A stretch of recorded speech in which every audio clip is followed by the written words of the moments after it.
know about you, but particularly in this last year, I have felt like I've been pulled in a million different directions.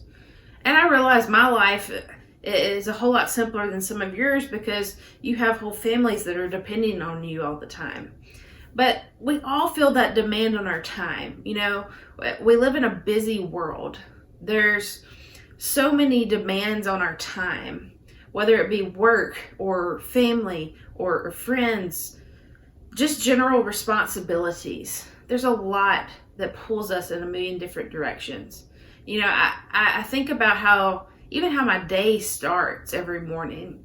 And I know that as soon as I wake up, that there's going to be multiple notifications on my phone of emails and text messages and notifications from other communication tools that I use. I know that as soon as I wake up in the morning, there's going to be that demand for my time. And I'm betting you feel that same way. You know, maybe it's that you have a 5-year-old that stumbles into your kitchen needing a snack right when you're in the middle of something. Maybe, you know, it's your kid that needs help putting a toy back together. Maybe it's, you know, your spouse that, you know, needs something right then, right now. And you just feel like it's all this noise and demand upon you, and you just don't know how to find space. Now, I want to talk about space in a little bit of a different framework. I don't mean space as in like you need to distance yourself from people. I want to talk about space in the spiritual context. The truth is, there is always space for you. See, when we look at Scripture, we see throughout Scripture that even the fathers of our faith had a lot of noise in their life, had a lot of demands on their lives. You know, you think about David, and you know, he had the responsibility of being the king and a husband and a father, and even before that, you know, he was a shepherd and you know, beat Goliath, and then all of a sudden he's this champion in the army. You think about Jacob, you know, literally wrestling with God at times, and you think about Paul and all of he had to constantly be defending his faith in Jesus, and all of these fathers of our faith, they had pasts that were less than ideal, yet they were able to find space. And the way they did that was they would bring themselves before God, and just as they were. I mean, they would really approach God exactly as they were and say, God, I'm trusting you to work out what I can't.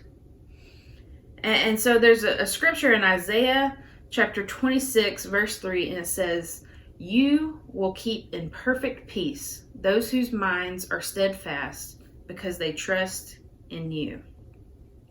You see, the promise of that scripture is something that we've got to learn to cling to. When we're feeling overwhelmed by our thoughts and our circumstances, we need to claim that scripture. And you know, I think when we think of it in terms of space, we need to recognize that we always have the opportunity to approach God, no matter what we're faced with.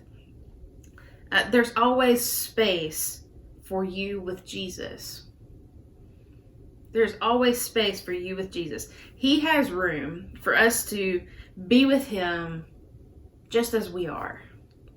He's created a safe place for you to engage with him with our hearts and our minds, even our hands and our feet. He has created that space for us to approach him.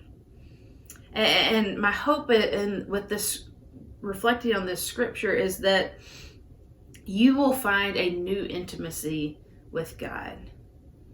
You see, when we feel overwhelmed and pulled in a million different directions, God says, come to me. Come to me. And he will provide you exactly what you need. You see, we're constantly faced with, impossible scenarios. I mean, I wish I could tell you the world's black and white, but the truth is there's a lot of gray. And sometimes we just need to focus on doing the next right thing. And you might be asking yourself, well, how do I know what that is? Well, you create that space and you approach that space with Jesus and say, Jesus, I don't know what the next right thing is, but you do. And I need you to make that path clear. And I trust that you have a plan and a purpose that is perfect in how to move next. Help me to recognize your way and have the courage to take that step to follow your path. I hope you have a fantastic weekend. I hope this was a good encouragement for you as you think about all the demands on your time and your energies. I hope you'll remember that you can always approach God. You have the freedom to approach Him just as you are. And say, here I am, God. I can't do it on my own. But with you, all things are possible. Have a great weekend, everyone, and I will see you soon.